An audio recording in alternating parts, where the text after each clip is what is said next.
switch over the computer. Do a little switcheroo here. Thank you so much, Nikki and Megan and Creative Mornings, for asking me to do this event. I'm so grateful to have everybody here today. Oh, you're good. Shay's gonna do it from the computer. Yeah. Awesome. Thank you. No, really.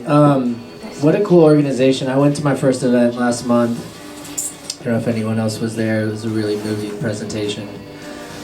So, it's okay. I'm really good at this, I promise. So yeah, I'm really grateful. I'm going to talk about the journey I've had with ceramics, and I'm going to touch on conviviality a lot, and I think it's might be worth bringing up here at the beginning why we're so deliberate about, first of all, hosting the event in this room. Having people sit on buckets, introducing mimosas, having y'all use the ceramics. The art of conviviality is the art of connecting with other people, being comfortable, being warm. Think eating with your family or eating with friends. So to that, I'd like to propose a toast, and everyone cheers someone next to you, and let's have fun and feel comfortable.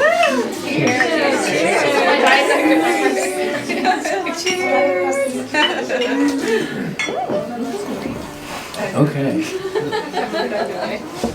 And yeah, so we tried to put the drinks on the table, so if you need a refill and you're not within reach, tell that person to pass it over. That'll honestly make me feel comfortable too. I'm not huge on public speaking, so. So today I'm going to tell 3 stories about how ceramics touched my life, and the common themes are conviviality, which I just spoke about. I think the biggest theme is getting outside of your comfort zone, identifying that edge, and then going past it. When we do that, when I've done that, my confidence has grown. And because of that, I've unlocked my capabilities. And you guys are getting to watch me attempt to do this in real time. When Megan and Nikki approached me about this, I was terrified. And so I was like, I should probably do that. Let me go to the next one. So the first story starts, I was born here in Texas, in Dallas. We were raised by a Chilean immigrant family. And a lot of people ask when I was introduced to ceramics. I was introduced in high school. I did 2 years of ceramics at St. Mark's. I thought it was important to include this photo because it's me playing soccer at St. Mark's, and it speaks to my identity at that time and the identity we all carry. I identified as a soccer player. I played since the moment I could walk. And so even though I had this incredible experience with clay, it didn't click that I should roll with this. And so that's kind of a theme in my story. So did 2 years of ceramics in high school, loved it, went on to SMU. So welcome to SMU. That's also been a big part of my story, and I'm here because Nikki invited me, so I guess I'm kind of here because... So I did 1 semester at SMU, my last semester, to fulfill a credit. Again, fell in love with it, was in that studio a lot, but I majored in finance and economics and went on to work in that field for a few years. So we can go to the next one. We won't play it yet. So here's a video of me at a wood kiln. While I was at SMU in that ceramics class, it was an intro class, but I was in there so much that I connected with some of the students in the advanced class. And their end of year project was going to a wood kiln, and I wanted to talk about that really quickly. A wood kiln or a wood firing is the original way that people fired ceramics. So to way oversimplify this, you dig up mud, you sculpt it, and then you have to heat it to 2,000 degrees to activate the silica and turn it into glass. Back then they would just light a big fire. And so today there are still some of these wood kilns around. It's really hard to find. It's super labor intensive, but for a ceramic artist, it's like the most romantic process. So I basically invited myself to this firing with the advanced class, and just offered to be an extra set of hands. I did whatever they wanted me to, and after I graduated, I kept getting invited back because I was like the gopher. And so I stayed connected with ceramics even though I was working full-time in something completely unrelated. So if you want to play the video, this is me feeding the firebox. So all the ceramic pieces are next to this chamber. You have to feed this firebox, this particular kiln, for about 30 hours. So it takes a community of artists. I think it kind of paints a picture of why I kept coming back to this. The people who go to this firing, a lot of them were full-time artists, and this would be one of 2 firings they do for the year to kind of, finance their living. And I got to meet people who were hobbyists, everyone in between. So I would go participate in this firing and then go back to the cubicle. So I think, it's, as I reflected on this, preparing for this talk, it was years that I would think about this, and I would get all amped up for this firing. But then I'd go back to work, and then I would talk about it, but I wasn't like raving about it. I had this whole other life. Fast forward, I moved to Deep Ellum, and I'm working in finance. I started to meet more creatives. And with that, started to see examples of people who were successful as creatives and as entrepreneurs. So I was trying to figure out what my thing would be.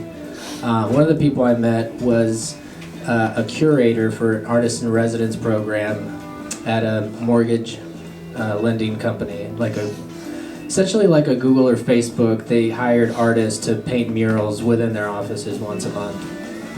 And I applied for that, not thinking I would get it. They had never hired a ceramic artist, but then I got it. When you go to the next slide.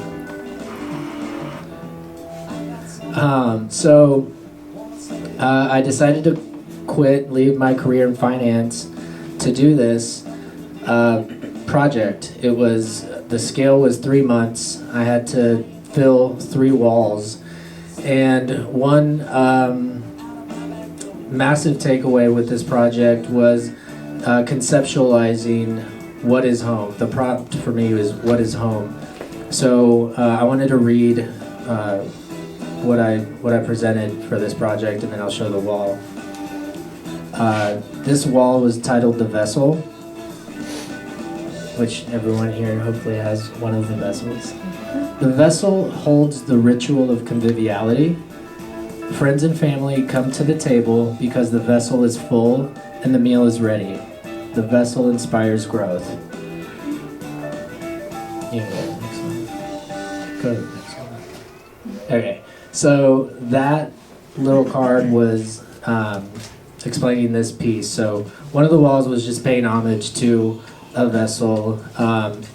Without getting too much into the weeds, there's a lot of rich history with ceramic vessels and how they changed civilization and really went from hunting and gathering to getting around a table and listening to someone talk. So the slide before this, I'm going to go to kind of ignore the words, but I just wanted to dive a little bit deeper into conviviality. It's a terrible slide, I know. Conviviality, the quality of being friendly and lively, friendliness. And there's actually a medical paper written about conviviality, so I highlighted that. Conviviality is the social component of eating involving the sharing of meals, also contributing to the associated health-promoting effects of this lifestyle. Conviviality is a feature in Mediterranean countries where family and food traditions are core activities, and in South American countries, because this is what Chilean culture is all about. So with this project, this corporate installation, I got an opportunity to explore what was inspiring my pursuit of the medium, which, you know, I could talk a lot about working with clay. I just don't think that's as accessible to everybody. If you've got an opportunity to do that, it's really special. But everyone's held clay. Everyone's held ceramics. It's ubiquitous. So I found inspiration in that message. You can go. So this is one of the other walls I did at the corporate install. The concept was a dining room table, flat against a wall. So I had no idea how to physically do this. I put a PowerPoint together to get this project because I was working in finance and knew how to do PowerPoints. And so when I got it, I was like, shit, like, how do I do this? So I had a lot. I'm not handy personally either. So my girlfriend at the time helped. I mean, I hired people. I asked everybody. That's one reason I'm starting to love this organization. Like, the people you meet, everyone has something to offer, and they want to help, and you want to help them, and it's this cool thing. So, you know, I love this photo, but there were so many other people involved in making this happen. We can go to the next one. Yeah, so I finished that project. It was awesome, but then I had to figure out what to do next. I didn't totally think this through. So I was trying to find my lane.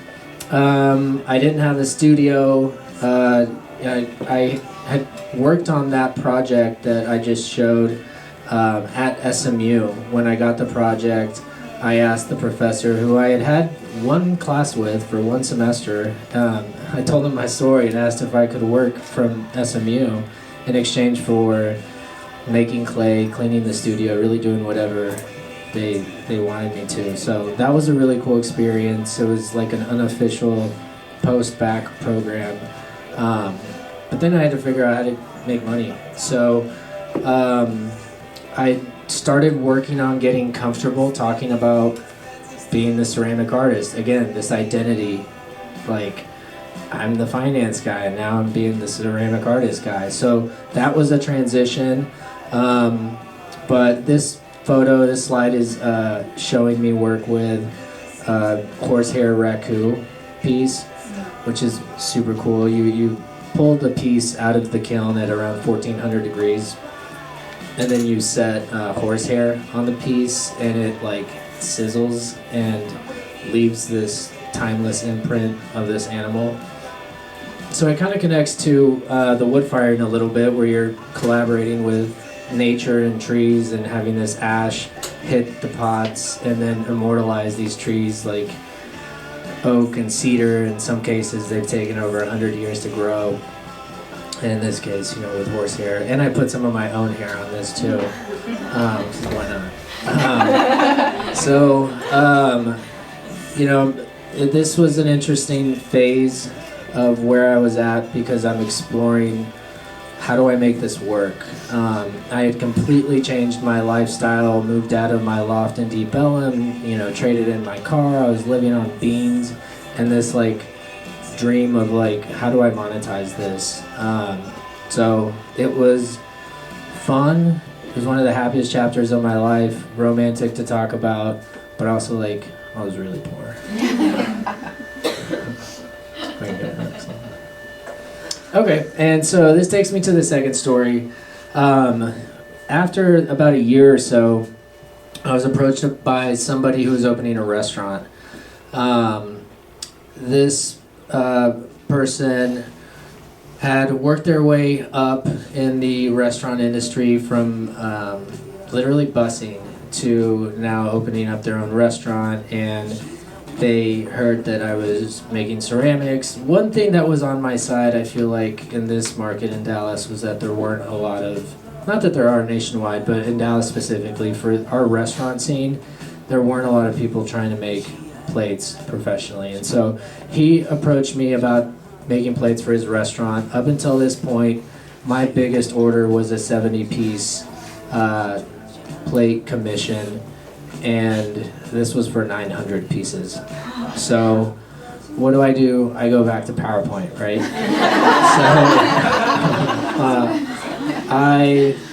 This is one of the slides from that PowerPoint that I thought would be helpful to share, because what it represents is me diving in deeper into what is inspiring this work. I did a little bit of that in the first project with conviviality, so now we're diving in deeper, and I'll read some of the pieces on here. Wheel to table is a play on farm to table. Custom handcrafted ceramics encourage thoughtful presentation. I'm a big believer in this, and without going into this huge tangent about like atomic habits and James Clear and all this stuff, I think the things around us really impact our behavior. And so even the tiniest little thing, you know, if you have handcrafted anything, in my case, harping on ceramics, but it can really be anything. What are our favorite objects? What do they encourage us to do? So I'm gonna skip that tangent right now, but oh, sorry, go back. I'm making hand gestures. But, the other thing I want to mention on this slide really quick, the dining experience is visual and haptic. That haptic word, I didn't know what that meant until I started doing ceramics. It's the quality of touching something with your hands. So it fits the theme here. Again, creating ceramics, working on the wheel, working with clay, a very haptic experience, but also enjoying ceramics. And you know, one of the characteristics of this series of plates that I made for this restaurant, which is Beverly's here in Dallas, was making the plates thicker, and that introduced a different haptic experience to the people setting the plates, the waiters. Some of them thought they were too heavy. But I think it gives presence to the food, and we'll get into that later. And I think this is fun to mention. Pottery is like clothing for food. I believe that. That was something that was taught to me. Sometimes we dress comfy, sometimes we dress sharp. It matters because it reflects how we feel. And as we really dive into this, ceramics and how we dress our food matters. We can go next. Okay, before the plus play. So, yeah, I guess you can kind of see that. There's a lot going on here. So, I got the order, and like with the previous story, as soon as I got good news or experienced a success, then there's like 50 problems immediately that present themselves. So in this case, it was like, how do I make 900 pieces in 6 months? Of course I had an idea, I had a plan, but it was like executing that plan. And I'm an idealist, like I'm always thinking I can do stuff. And so this is a time-lapsed video of, at that time, my one-bedroom studio apartment in Lakewood that I shared with my girlfriend, and we turned into a studio. I think it's about 1/6 of the size of this space. Not only that, but I went about this order by making plaster molds, which we've got a ton behind me here. So I learned that medium, and then to make those plaster molds, I made a mother mold out of rubber. So in this little space, I poured liquid rubber, let it set, then I was pouring plaster, and then I was also working with clay. Like, it's so crazy to see this video. You can press play. It's so crazy for me to see this video. I have no idea what time it is even. It was such a stressful time trying to get this order done. And the stakes were so much higher, right? If I don't get these plates done, the restaurant's not going to open. And I had these wild nightmares, like the plates were going to explode when people sat down. So it was a wild time, but I was really fortunate again to have a lot of help, people around me, and my client and most of my clients, I think all of my clients are just super nice and encouraging. This guy believed in me and he gave me a shot. So yeah, that's my studio at that time when I started working on Beverly's. Okay, so yeah, here I am with the owner, Greg. The restaurant opened. I got the plates delivered. The truth is I didn't get the order done when the restaurant opened, but I made enough plates for his restaurant to function. And I just kept at it. I kept making more and more plates and dealing with all sorts of setbacks. You know, like I was firing pieces at SMU. One time one of the kilns overfired. I don't know if I should be telling you this, but they did. And it was super stressful because the glaze ran onto the shelves. And that's like really bad. It ruins the shelves. So I had to like replace the shelves. There was just so many setbacks. Hopefully y'all get the idea there. But we made it happen. And going back to the common thread here, took on something terrifying, way outside of my comfort zone. Some would argue crazy to even do that. And in the end, you know, like I proved to myself like I can do this. And like Greg was happy. And then I go into this restaurant and I see so many people using my work, which was nuts, and it still blows my mind to see so many people participating in this idea, this inspiration that these ceramics encourage, this conviviality, this connection, people connecting with people and people connecting with food. So that fueled more I guess, motivation or idealism. So this takes me to the third story and the challenge I'm in right now. In the last year, I've decided to pivot the business away from wholesaling to hospitality and focusing on a direct-to-consumer model. So what that means for me is relaunching my website, which I'll be doing this month, e-commerce, marketing, social media, all this stuff that's like, I don't know what this stuff means. Like, kind of like I felt all those other times. But it'll give me an opportunity to extend the reach of the studio. I really believe in what the work is promoting, what we're experiencing right now. And so that's the challenge I'm currently in. What's the next slide? Ooh, okay. We just added this one yesterday. So this is a photo of Tex. On the left, my 17-year-old Jack Russell Terrier.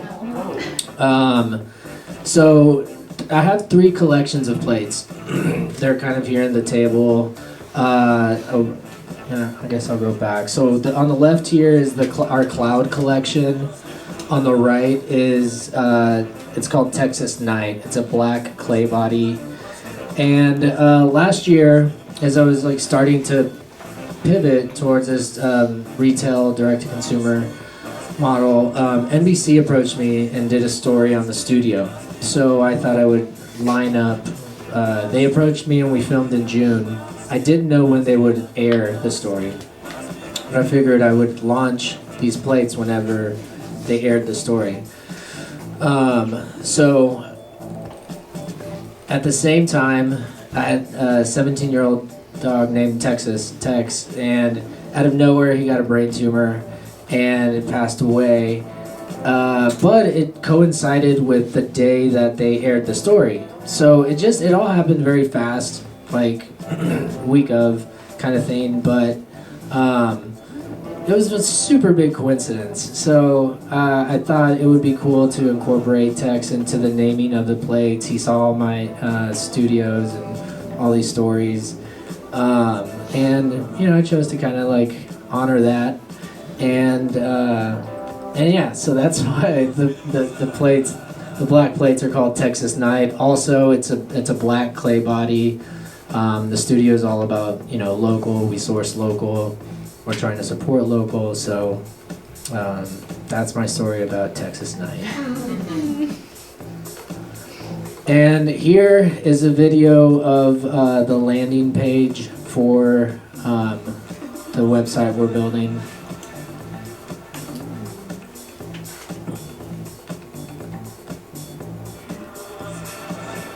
We're doing good?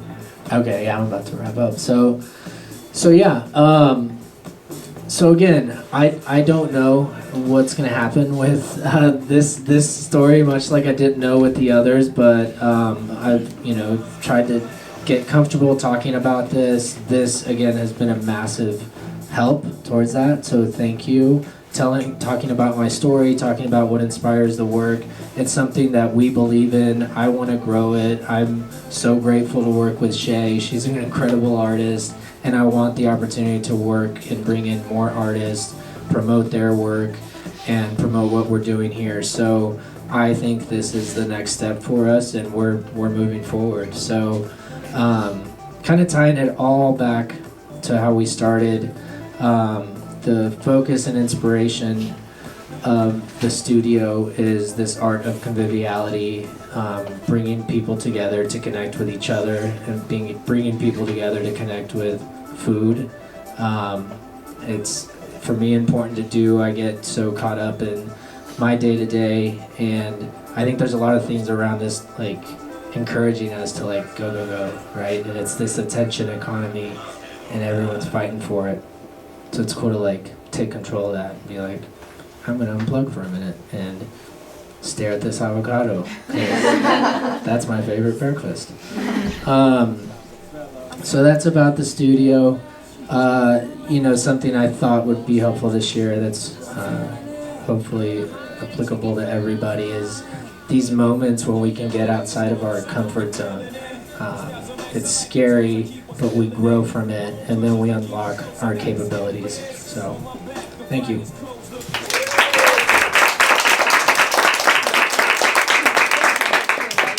Oh yeah, I totally forgot to mention. Can we ask that. questions now? Yeah, Do you I was guys supposed to remember, say, yeah, sure. I was supposed to say y'all could ask questions during that, but I forgot. Yeah. Okay, I got a couple questions. When you were doing that commission for the Beverly's restaurant, did you come with the idea of what the plates and stuff would look like, or did they have kind of like,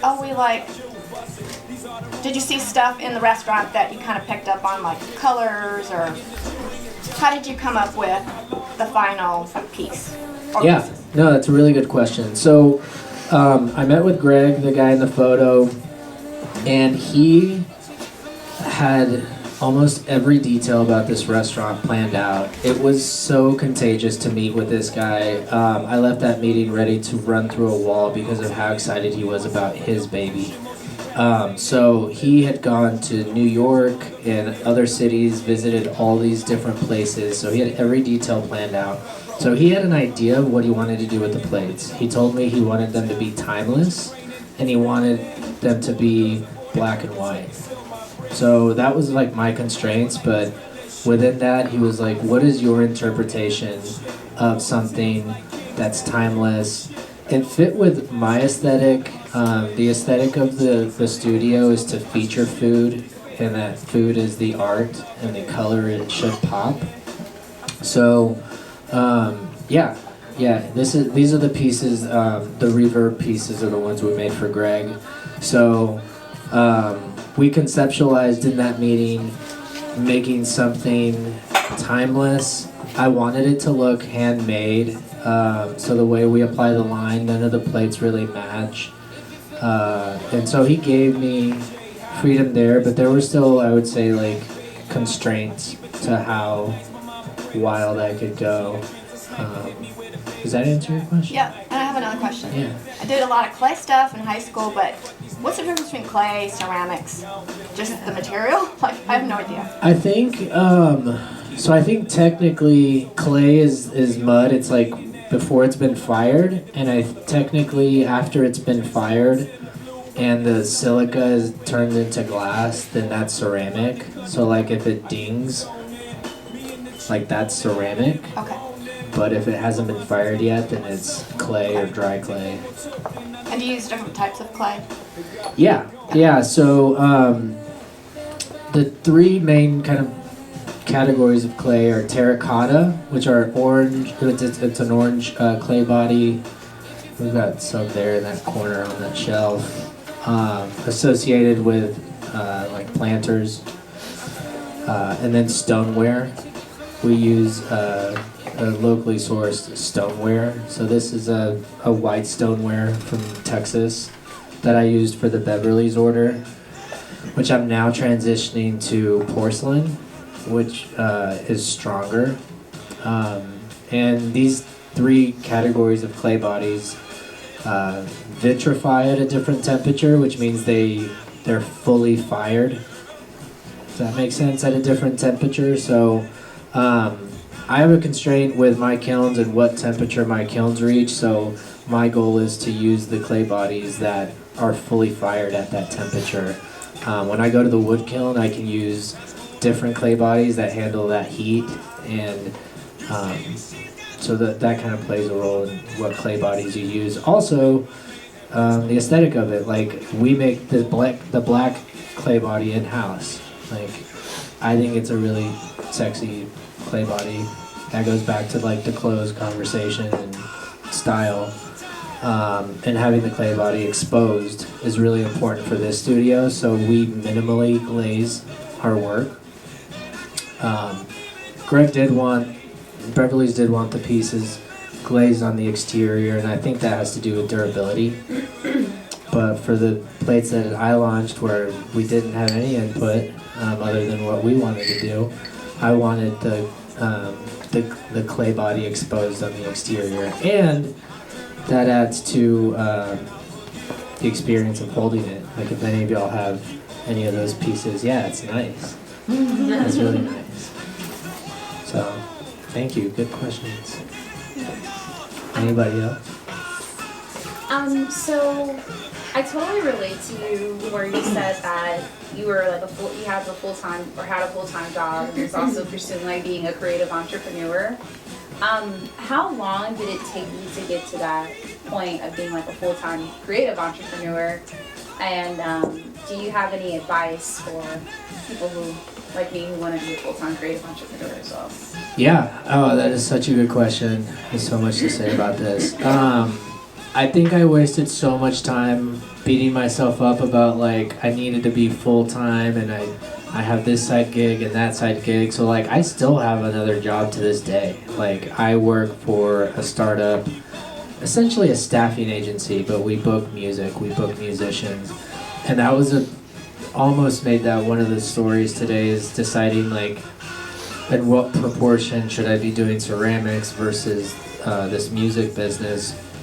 And what I found was this balance that that music business gave me security, and it gave me the freedom to like release pressure on this project and like explore it. That took, I mean, a while to figure out. I think that answer is different for everybody. So it's really like whatever your situation is, like the boring stuff like budgeting and figuring out your burn rate. Like how much do I want to do these things, and how much does it cost per month, and how bad do I want it? Like how many nights a week can I eat beans? And then that gets old. You get older and you're like, I don't want to eat beans anymore. And so, but I do want to touch on this idea of like the starving artist and making money. I'd never romanticized that. I never wanted to be like, I never thought that was, I don't understand that. Like, I think artists make things that are valuable. I think they should be valued. We live in a great market where people make money. And so pricing your work appropriately and like sticking to that, I think is super important. There are times when, exposure is important and collaborating with people, but for the most part, like this, like volunteer organizations, but for the most part, like learning how to market your work and put a value on it. And then also the way I looked at it was I wanted to test the market. Like, is there a market for plates at a price that can sustain a living for myself and for people I'm hiring. So I don't know if that answers your question. I just went on a tangent. Thank you. Yeah, you're welcome. Yeah. You want to talk about monetary sustainability, but you said that 2 times a year y'all did the wood burning, but you are able to do that without wood. Does the outcome come out the same, like if you use a electric oven or a gas oven? Yeah. Yeah, that's You're a good doing question. it 2 times a year, and everybody else is doing 30 hours of wood burning. Yeah, no, that's a good question. So that firing would happen twice a year. It's a lot to organize between people's schedule and the materials and all that stuff. So it would happen twice a year before COVID. There are 3 types of firings, basically. Wood firings, electric firings, which is essentially like a toaster oven type of kiln. I have a couple of those, and a gas kiln. So, are you asking? I'm asking for like environmental sustainability. Can you get the same outcome with the other types that don't produce? Like aesthetically? Yes. No. And strength. Okay, so Yeah, so no. So if you look at this wall here, the pieces that are brown and rustic and have gradients, those have all been wood fired. It's referred to as an atmospheric firing because you have things flowing around where the wares are being heated. In this case, it's wood. There's a couple other firings that way. So it creates this randomness, and it's a really beautiful aesthetic. It's tough to create that in I don't want to get too in the weeds here, but that's a reduction atmospheres when you remove oxygen from the atmosphere, and so it makes everything go crazy. In a oxidation atmosphere, which is what electric kilns are, which is what I have, you tend to work with solid colors. There are some glazes and some glaze application methods to mimic that, but the short answer is no. Like, it's a very specific aesthetic. Wood firings create a very specific type of piece that looks, smeared and random. It's not symmetric. So, yeah, the brown pieces would be examples of that. Yeah. This is random, but Yeah. how many? Okay, do you have to do more plates for him based on like people dropping them or breaking them at Beverly's, or like, is it an ongoing thing where you're kind of replacing throughout, or with 900 like that'll last us 20 years? Yeah. No, that's Smash 400 of them. We're good. Yeah. Yes. Everyone needs to go to Beverly's and break their plates. No, that's a really good question, and something I didn't realize when I started working with hospitality is replenishment. So every restaurant has replenishment orders that they need. So once I got the Beverly's orders, I worked with a couple of Mezcalerías, Ruins, Viuda Negra, La Mina, Meridian. And then I got to a point where I was like, oh wait, like they're hitting me up, 2 quarters later. Some of them, for instance, activate a brunch program that they didn't have before, so they need more plates, or they introduce something new to the menu and they want a specific plate for that. Or it's just been a year and like there's a natural attrition rate with plates, like breaking and stuff. So so keeping up with that became a lot. And another setback is I overdid it. It's really exciting to get contacted by these chefs, and they're like, I'm opening this new restaurant, let's collaborate. So I had to reach a point where I said no to everything, and it's hard. It's hard because then you see these restaurants open and then they get all this attention. You're like, that could be my plate. But I had to catch up. I had to start getting good sleep again. So I caught up with all my clients. Everyone was really understanding, and I didn't say yes to an order for over a year. And that's when I decided to I'm gonna keep these clients. I'm gonna be super selective if something works. And the goal is to continue to streamline our production here, so we have more time to play and explore and do those kinds of commissions, because that's what it's all about also, the future. But right now we got to keep the lights on. We want to push what we're making and streamlining. So yeah. And is that something you like write into contracts? Is something about replenishment rate and how many can be asked of you over a certain amount of time? Or? Yeah, no, that's a really good question. So up until now, I think with any business, it's like the trajectory of how big you get. Like, I did make a contract with the people I worked with at the same time, just because that was how my brain was wired from these other experiences professionally.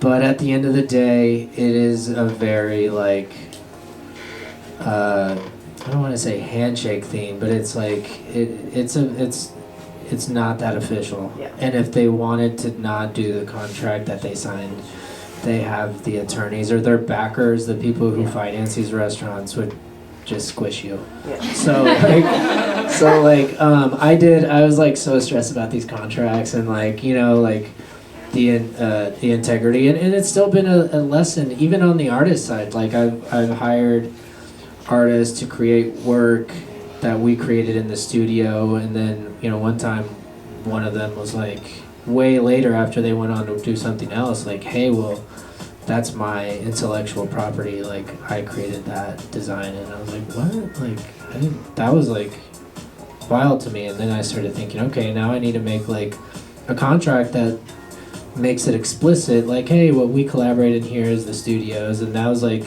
this gray area I had never considered. So personally, in general, I think contracts are good. The more you formalize a relationship, the less room there is for weirdness. Yeah. Yeah. When you got that commission, were you primarily doing all the stuff yourself, or did you have people, like assistants, you're teaching them your method and your conceptual idea? Is that something you do now, like get help when you have a big order? Okay, yeah, so for Beverly's, is that the first question? Yeah, well, Yeah. then or now, going yeah. forward. So now Shay is my full-time assistant. So she single-handedly runs production, and my goal since I started was to streamline our production process so that I could introduce more people to help. You know, and it's really just how much can we price these plates at to pay for things. And the more I streamline our production while maintaining the integrity of the work, the more accessible it is to clients. But yeah, to answer your question about Beverly's, I had a couple of ways of people helping me. There was one guy who, there's a couple businesses in the country, ceramic studios, that are similar to what I'm trying to do. One of them is in New York, and it just so happened this guy at Brookhaven's ceramic studio had worked with this studio in New York. So I was like, how do they do it, you know? And so I like paid him a flat fee to like consult with me, and he talked me through, like, he uses molds and he jiggers. The process is called jiggering, where you put a mold on the wheel and then you like bring an arm down with a profile that pushes the clay into this mold. I didn't have enough money for the arm, so I used my own arm. I really screwed up my shoulder. Now we have the arms. So I hired him. And, you know, I got a big chunk of money with the Beverly's deposit, so I allocated some towards that. And then after I worked for free at SMU, I was a studio tech at Brookhaven Community College. They have a really awesome ceramic studio. And through all these experiences, I made a contact with a really incredible ceramic artist who now teaches at SMU. And I hired her to help me. So she was helping me make the work. And that was just kind of an attitude that was pervasive at these wood firings also. It's like we're all scrambling to get the work into the kiln, and oh, do you need me to glaze that? Do you need me to do? It's like this. It's a clay community thing. I don't know if it extends to other mediums because I don't have experience, but yeah. When I told her what I was doing, and she was always kind of like a teacher too, and so she was like, "I'll help you," and I was like, "Well, I can pay you," and so she helped a ton. So at that time, it was very project based until I was able to hire somebody on an ongoing basis, and then we had some setbacks, and now I've got somebody like full time, and I'm hoping to add more people and continue to grow that. I think we have 5 minutes left, so maybe one more quick question. So before we do the last question, I want to do a selfie with everybody. Get this group picture. Yeah, this studio has come such a long way, and this is such a cool moment, and I just thought like it would be cool to like take a photo of this. Oh, yeah. All right, 1, 2, 3. Woo. All right, cool. Okay, question. Would you do something like this again? Oh, yeah, so that brings us to closing. Yeah. Are you asking like this specifically, this space? Sort of. If I had a group of people, yeah, exactly. Real estate people. Okay. Friends. Friends.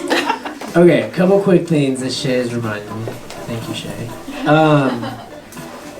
And your question touches on this. So, yes, the short answer is yes. What we're exploring this year is doing an open studio every Saturday where people can come in and